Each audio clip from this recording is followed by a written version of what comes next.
Our guest on this edition of the Geopolitics and Empire podcast is Professor Jeremy Kuzmarov. He is a lecturer at Tulsa Community College and the author of the recently published The Russians Are Coming Again, the First Cold War as Tragedy, the Second as Farce.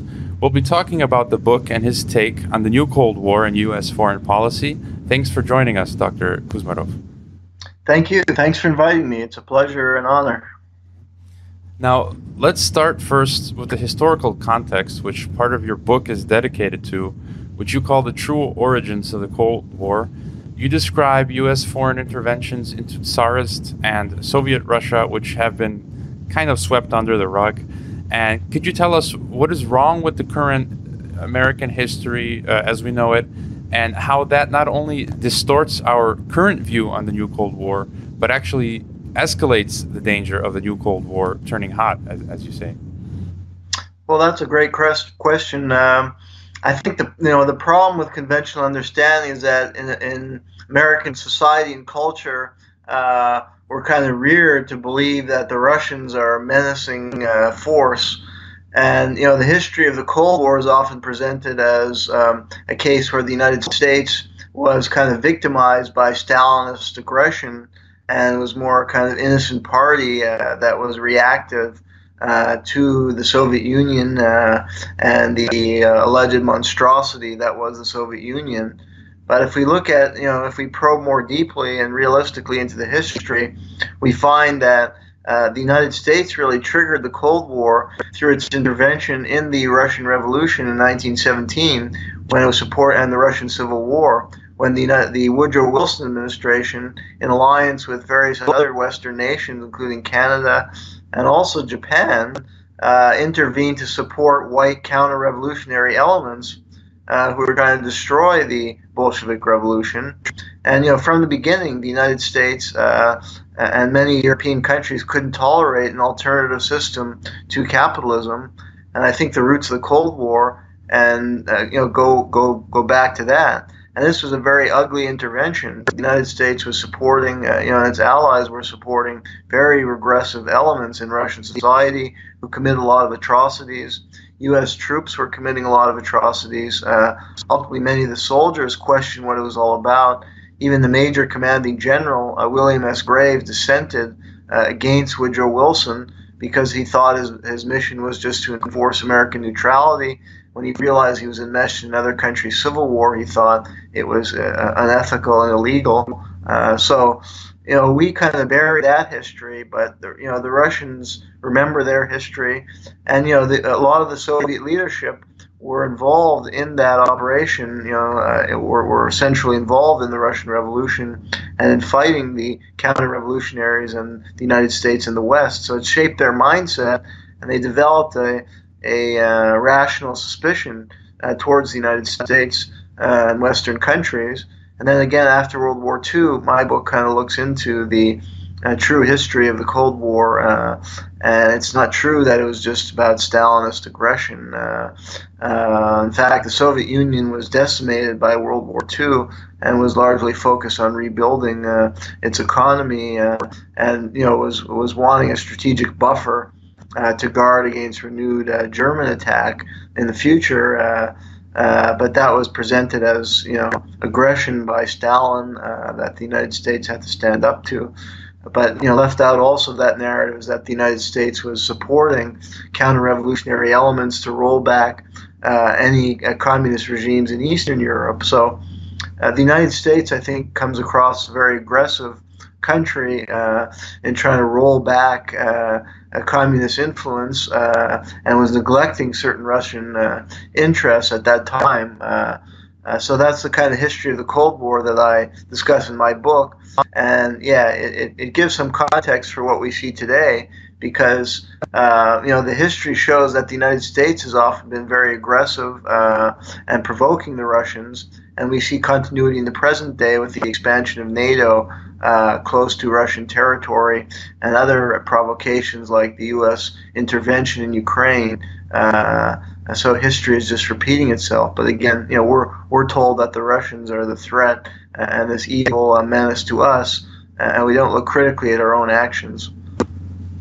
And so we'll get to NATO later, which is very interesting. But I guess the danger lies in the Americans thinking that we're on the defensive and the Soviets and, well, Russia today are the aggressors, when it's really the other way around. And something new I learned about in your book, I've read and studied Henry Wallace in different contexts, but he's an intriguing figure who you discuss, and you mention him calling for a century of the common man, which rings in stark opposition to Henry Luce's call for an American century, which you might, seeing what America has done in the 20th century around the world, you can call it an American century of subjugation in a way. And you also cite the famous scientist Linus Pauling, who I'm a fan of because of his work in dietary supplements and vitamin C and so on. And Pauling said of Wallace, if Wallace had won, that many wars could have been avoided. So could you tell us a little why you felt Wallace to be so important? Sure. I think Henry Wallace is one of the great figures in American political history. Unfortunately, he's kind of been forgotten. He wasn't appreciated in his own time. He was an early victim of McCarthyism. But Wallace was a very learned man, very intelligent, and somebody who respected other peoples and cultures. He was very widely traveled. He would go to other countries to learn about the country. He would talk to the people. In fact, I was reading a book about Latin America, and it discussed how on a trip to Ecuador, the British ambassador got really upset with him because he skipped some kind of fancy diplomatic dinner because he was speaking with an Indian family for many hours to better understand the problems of Ecuador, and see what he could do in his powerful position to help them. So I think Wallace was a person of very high character, which is unfortunately quite rare in American politics. A man of curiosity and intellect, and he was Roosevelt's vice president from 1940 to 1944. And with regards to Russia, he was basically saying, that Russia, he wanted to continue the Roosevelt policy of cooperation between the United States and Russia, which had been occurring during World War II in the fight against the Nazis. But there were powerful interests bent on undermining him. He presented a broader vision that now World War II is kind of portending the end. Shows the excesses of colonialism and the racist ideology of Hitler, and that's something we have to turn against. So he was calling for a new century of the common man, where the powerful countries of the world would try and help the developing nations, and there would be no more colonialism. But Henry Luce was had an alternative vision of the American century, that it was the mission of the United States to spread American values and spread American influence all around the world, even if countries didn't necessarily want that influence, if they wanted more autonomy. But Luce wanted to promote American influence all around the world. So that was very counter to Wallace's vision of a more cooperative world order, cooperation between the major powers. But unfortunately, he was undermined. At the 1944 Democratic Party convention, there was a conspiracy that took root, and because Wallace was supposed to be renominated as the vice president, and it was known that Roosevelt was ailing, he probably wouldn't live out his presidential term. So whoever would be the vice president would probably be the next president of the United States. And Wallace, I think what happened was that at the convention he was about to be nominated, and then there was a mysterious blackout, renominated. Then a mysterious blackout occurred, and some people believe that blackout was deliberately set up. And then so they had to reconvene the next day. And over the night, all these party power brokers basically met in some back rooms and made some deals to ensure that Wallace would be excluded and Harry Truman would be nominated as Roosevelt's vice president.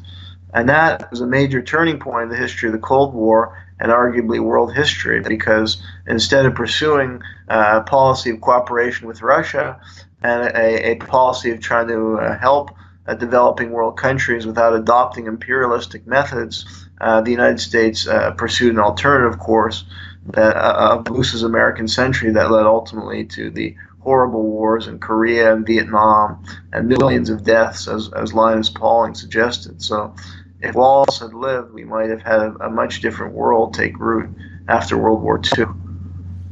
And so you've mentioned the Third World as being perhaps the biggest loser of the Cold War. My view as an American is that, having lived in the U.S. and now living in the former Soviet Union, Kazakhstan, that under the Soviet Union, tens of millions, the numbers are debatable, but tens of millions were killed by the Soviet government. But the U.S. didn't kill its own citizens, but instead went around the world killing tens of millions of people, of foreign citizens.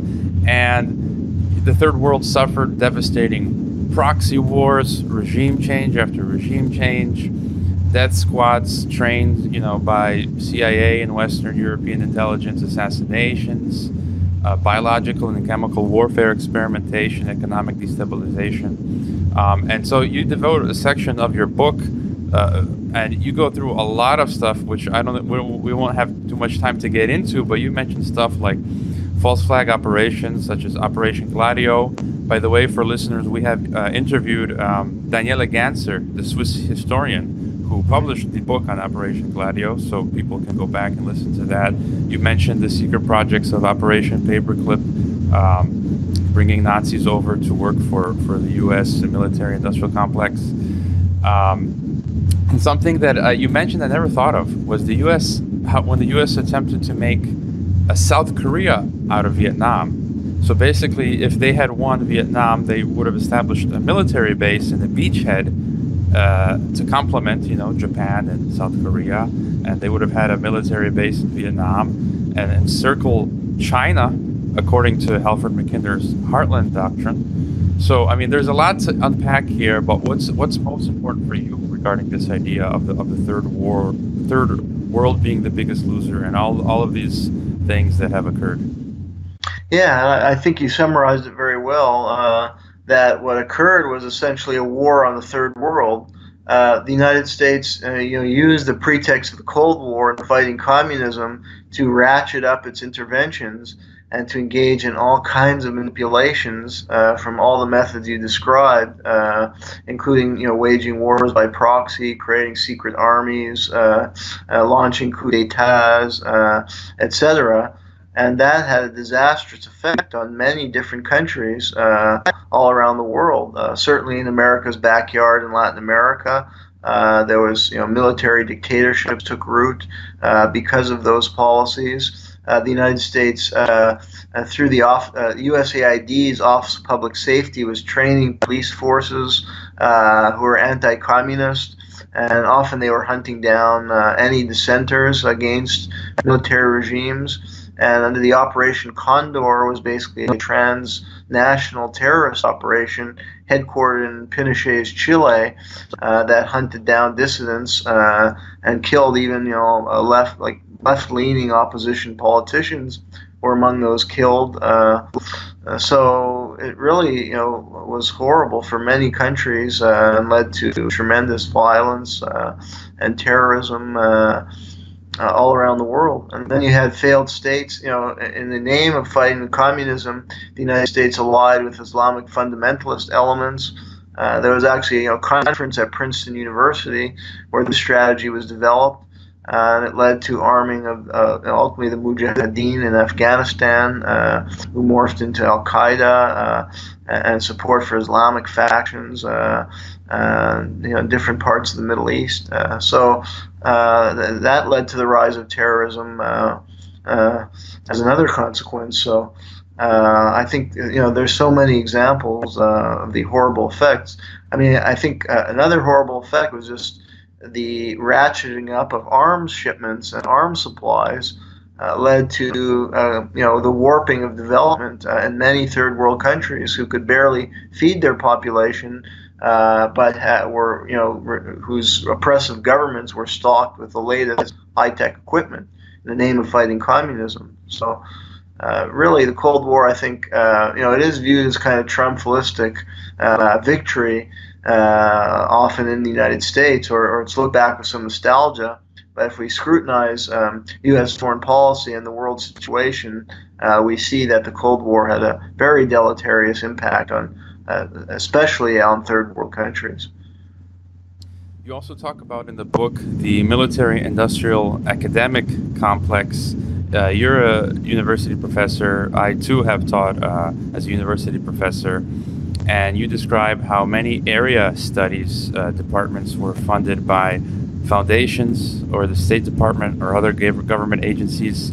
I taught in Mexico at what is known as the MIT of Mexico, and I know Noam Chomsky mentioned once in an interview that MIT was originally largely funded by the Pentagon, and I found that even in Mexico at that institution there was heavy support or an alignment with mainstream political Washington thought, including the military-industrial complex. You know, guest speakers at the MIT of Mexico included all mainstream figures. Al Gore visited us, Thomas Friedman, General Petraeus. And so, could you speak to personal experience as well as your research into how academia is interlinked with the military intelligence complex and it helps to perpetuate the war economy? Absolutely, yeah. I think MIT was referred to as the Pentagon and the Charles, and it received, was highly dependent on Pentagon financing. And ultimately, yeah, I mean, there's a section in my book that discusses that. Actually, it was J. William Fulbright gave a famous speech about this because he had been a member of Congress who was critiquing the military-industrial complex. Wrote a book called *The Arrogance of Power*. But I think in that book, and he'd given a speech saying, people are less aware of the military-academic complex. And I mean, I think ultimately, yeah, because of the Cold War, you had a societal mobilization on behalf of fighting the Cold War, and it ultimately warped academia because scholars who are dependent on their financing from the Pentagon, from the military, end up embracing the military's outlook, and their studies are geared towards. I mean, often the studies, like in the Cold War era, they were financed to undertake studies that would benefit U.S. foreign policy or make counterinsurgency more effective, but they weren't looking critically at the American role in the world or empathetically towards revolutionary movements that might have been fighting for independence or more just social order in their country. So it skewed a lot of the scholarship. And these are the people teaching students, so it was more a form of indoctrination and encouraging. I mean, true education should encourage students to think critically and more empathetically towards the struggles of people around the world for a more equitable world order. But instead, they're kind of indoctrinating students in the mindset of the architects of American empire. And I think a lot of education follows from that up through the present day. And of course, one thing that is discussed in the book is the history of McCarthyism led ultimately to the purging of many radical academics. And then, of course, there's a self-censorship. People are dependent on their funding or worried about tenure. They're not going to adopt more critical perspective and engage with more critical ideas with their students, or they're not going to research or investigate certain topics or probe more deeply into the dark side of American power, for example. So I think academia became corrupted over many years because of that.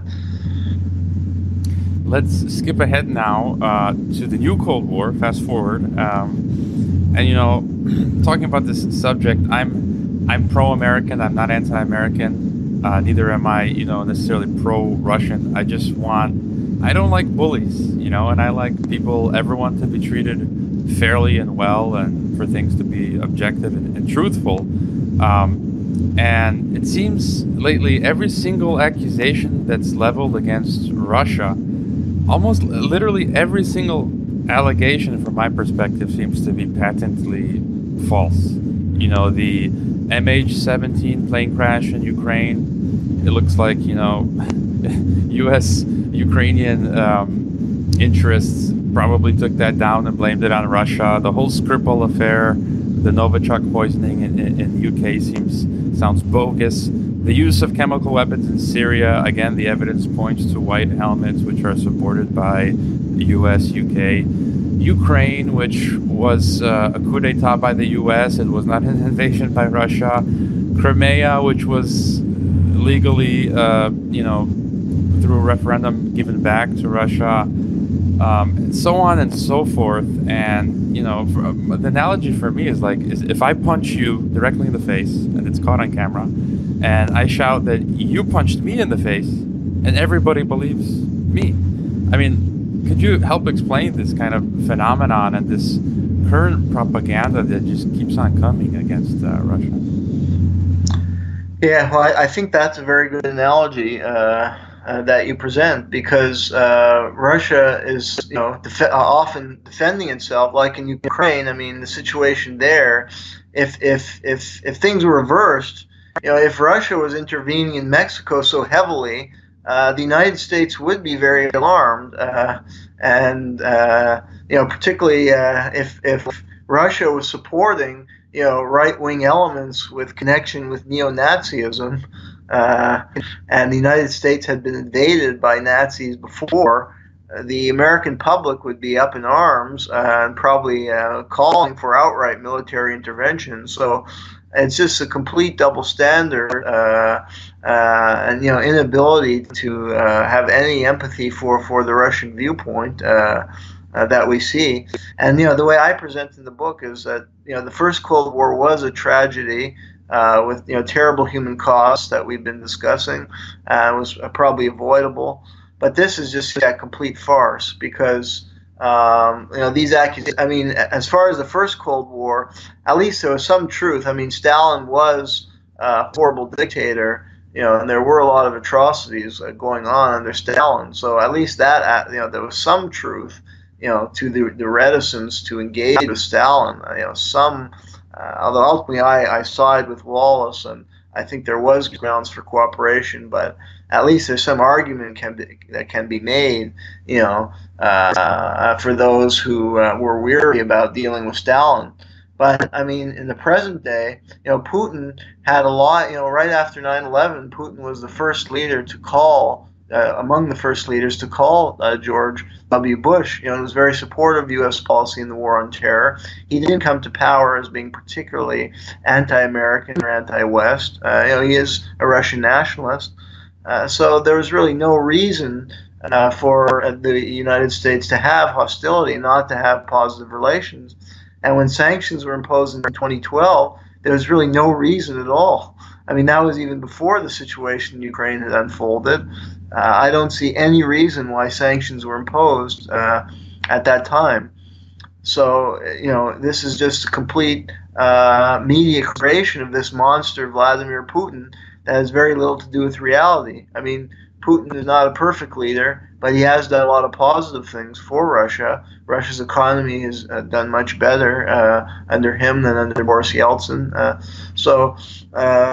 And again, he wasn't particularly hostile to the West. It's just the invention of an enemy, probably because the war on terror is winding down and there's the need to justify huge military defense spending, and because perhaps Putin is too much of a nationalist, and the United States wants somebody, again, like Yeltsin, who they can just manipulate, and Putin is not that guy. So yeah, all these allegations are being made, as you point out, where there's very little evidence, and the media is already accused. Like, for instance, the MH17 flight. I mean, that's very contested.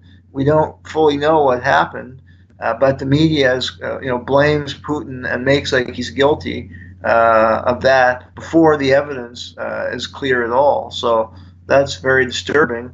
And unfortunately, there's very limited opposition in the United States, limited pushback to this kind of hysteria that's being generated, completely irrational hysteria, and that's driving very dangerous, provocative policies that could lead ultimately to a nuclear war. Another facet of this new Cold War are the West's use of color revolutions, which I wrote about in my graduate master's thesis, and which I haven't really explored in detail in the podcast, which I hope to in the future. But could you comment a little bit about this method of hybrid warfare, or it's like a system of network interference using NGOs that are funded from abroad against Russia and many other countries? And some of the examples particular to Russia would include the 2003, I think, Georgian Rose Revolution, where the U.S. Funded NGOs and youth university students through, Open Society, Soros Foundation, National Endowment for Democracy, and they had a Georgian who was studied, Harvard, so trained in the West, and Saakashvili, and then they put him into power. Ukraine in 2004, and so on. So could you just comment on the color revolutions? Sure. Well, I think the National Endowment for Democracy is an important agency that basically took over CIA functions sometime in the 1980s, and that's been a method, since the end of the, it's been particularly important since the end of the Cold War. The guise of promoting democracy, it's often been financing opposition politicians and trying to create these, so-called revolutions or revolts of the people, but which were really designed to, create pro-Western governments that will serve an American or pro-West agenda, including expanding NATO, inviting the IMF, and supporting economic policies that will be accord with American interests, and trying to undercut and isolate Russia. So Russia is legitimately suspicious of those activities, and suspicious that there have been efforts to undertake manipulations within Russia itself. There have been accusations that Alexei Navalny was sponsored by the NED or by the CIA, in attempt to undermine Putin. So, and I think Putin expelled the NED at one point. So, that's just an example of how the United States has been very aggressive in trying to promote regime change, the same kind of policies we saw during the Cold War that led to disastrous outcomes. So I think the American public should also be weary, their taxpayers being used in this way, because the outcome of a lot of those revolutions is very dubious leaders coming into power. Like in Ukraine, the media, it was presented in the media like this was a popular democratic uprising. But then it was Victoria Nuland, the head of the European desk at the State Department, acknowledged the United States had put in something like $5 billion through the National Endowment of Democracy. It was helping to finance those protests, and it ultimately led to the rise of Poroshenko, who was a oligarch and who's presided over a very corrupt government since he came in, following the what was essentially a color revolution, coup d'etat, as you pointed out, in Ukraine in 2014. And another factor, I think, one of the biggest factors is NATO. Western media seems to treat NATO expansion as a normal thing. I call it the North Atlantic terrorist organization because, what they did in 1999 in Serbia, but going even back further with Operation Gladio, where they actually carried out terrorist attacks all over Europe. And, there's really no point for NATO to exist. And it's one of the issues that is pushing us to the brink, because they're putting missile defense bases that, give the U.S. and the West nuclear first strike capability and primacy. And I'm reading that, Macedonia is preparing for a NATO accession. Ukraine is working towards NATO. The Montenegrin people, I believe, who voted against NATO accession, but hey, who cares? NATO will probably eventually just, push them in as well. So, what are your thoughts on the dangerous situation going forward now that they're trying to incorporate all these new countries? Yeah, and I think, your analogy, a terrorist organization, look what occurred in Libya in 2011, where the NATO intervention basically paved the way for Libya evolving as a terrorist state, because they brought in all these al-Qaeda elements whom Gaddafi had opposed, and Libya has evolved as kind of failed state. So that shows how dangerous, NATO is. When it gets involved in countries, could lead to absolute catastrophe. And yeah, I think we have to look at it from a Russian point of view. From their eyes, it looks horrible, like they're being encircled completely. That's a great threat to them. Especially given the history of American intervention and the vulnerability of a regime like Putin that's more nationalistic. And any regime that would stand up for Russia becomes vulnerable to some kind of military coup d'etat or military intervention when they're encircled with bases and have NATO right on their border. So that's going to create a tense standoff. The Russians, going back to your point about defending themselves, they have a right. Every government, the role of every government is to protect their population, and they have a right to defend themselves, which they're going to do. So it's going to lead to a very tense situation because Russia is arming themselves more and more, and then the NATO country or the United States then presents Putin as a threat when he's really just defending himself and trying to protect the sovereignty of Russia. And it's created a very tense world environment. William Perry was a long-time Cold Warrior, and he came out in the last couple of years and said the threat of nuclear escalation, nuclear war, is probably greater now than it was during the Cold War, because both the U.S. and Russia have thousands of nuclear weapons. So a standoff and growing hostilities between them creates the threat of nuclear war in the future. And in your book, you describe the McCarthyism of the 50s, the Red Scare, which I think, correct me if I'm wrong, was mostly the right wing pumping that up. But isn't it interesting now how with the Russiagate today, it was concocted by the left-wing Democrats? And how do you see President Trump's position on Russia? It seems he's actually has attempted to stop the new Cold War, but perhaps constantly hindered by the deep state or military-industrial complex. What's your take on Russiagate and Trump and the new Cold War?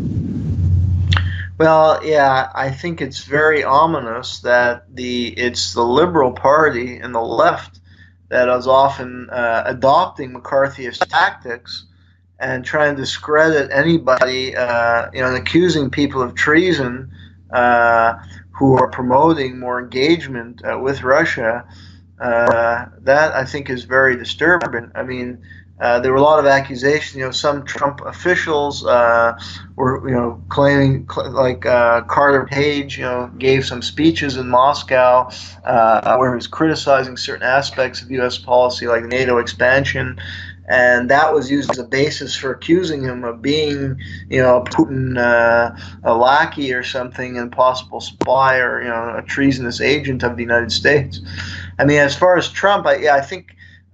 It was probable that Trump was adopting a kind of Bannon strategy of trying to ally with Russia, maybe to undercut the growing Russian-Chinese ties, which the United States sees as threatening. That may have been the reason Trump was pushing for a closer policy with Russia.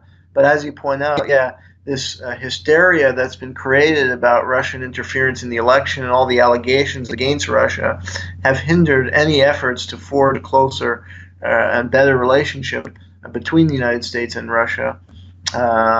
And so Trump's actual policy, I think because of the pressure he was under, this strategy was undermined. And Trump, for instance, increased the U.S. involvement in Ukraine by sending lethal weapons. The Obama administration sent quite a lot of weaponry and military advisors to Ukraine, but it was packaged as being non-lethal weaponry, whereas Trump agreed to send lethal weaponry, and certain, I think, anti-tank missiles were sent to the Ukrainian government. So that represents an escalation. Trump has escalated his ties with some of these countries you mentioned who are prone to join NATO, and he's expanded. Even though he has criticized certain countries because allegedly they don't pay enough into NATO and they depend on the United States. But at the same time, he's increasing arms supplies, and military buildup on Russia's borders is increasing. So I think the relations between the U.S. and Russia have only worsened in the Trump era. But a lot of that, yeah, is because of Russiagate and the hysteria and political pressure placed on Trump, which has led him to, it appears, abandon the Bannon strategy of trying to ally more with Russia to undercut China. How do you see this farcical second Cold War developing or playing out? I think it's very dangerous. I think, firstly, yeah, we are seeing the renewal of a McCarthyist type climate in the United States. Even though there is an anti-Trump, resistance movement, that movement has been, attacked Trump for being a traitor, and is adopting, like, John Birch Society, which was a radical anti-communist group in the 50s, accusations of Trump being this kind of Manchurian candidate. So people on the left who are against Trump, unfortunately, are not pushing for a progressive policy vis-a-vis Russia, and are playing into this Russophobia and Russian hysteria that could augur very poorly. If a Democrat comes to power in 2020, they may have to fall through on a hard line towards Russia, and distance themselves completely from Putin and the Russian government because of all this. So I think it's those tactics of trying to undermine Trump by tying him to Russia is creating a political environment that will lead to ever worsening relations, and it'll make it difficult for Trump or any president. For instance, there was a treaty that was signed in I believe it was 2011, that set limits on nuclear weapons, the START treaty, but that's set to expire soon. And in this kind of climate, it's going to be very hard for any leader to renew that. So once that expires, the arms race could just explode. I mean, there'll be no limits on the number of nuclear weapons, and if there's further provocations and escalations, we'll ultimately be investing more and more in nuclear weapons. And yeah, we may see further escalations in Ukraine in the future. So I think the prospects are very ominous that a new Cold War will continue to develop, and we'll see many features of the old Cold War, including growth of the arms race, more proxy wars. And as I show in the book, one of the terrible things about Cold War is that it warped our own domestic spending priorities and domestic political culture. So that's in danger of reoccurring. Any final thought before we leave you? Well, I would just say, that people who are watching the podcast, should be alarmed about how Russia is being used as a scapegoat, and how the Russia issue has become politicized in the United States, and that this can lead in a very dangerous direction. So I think it's important to look back at the history critically, and to heed the warnings from history, and for an independent movement to develop that pushes for a new détente with Russia, and pushes for more rational discourse. All right. And how can people best follow you and your work? Well, I have a webpage at it's the URL. I think it's I have to double check, but it's we'll post it's jeremykuzmarov.com. I don't think there's if there's a dot between my name, but I don't think so. So you can at jeremykuzmarov.com. All right, we'll post the link. And my email, if you have any questions, my email is jkuzmarov2@gmail.com. So I'll be happy to hear from any readers, and people watching the podcast. Yeah, and I'm currently researching a book on Obama's foreign policy. Yeah, and I think he played a key role in ratcheting up and creating a new Cold War. So I'm very critical of his foreign policy.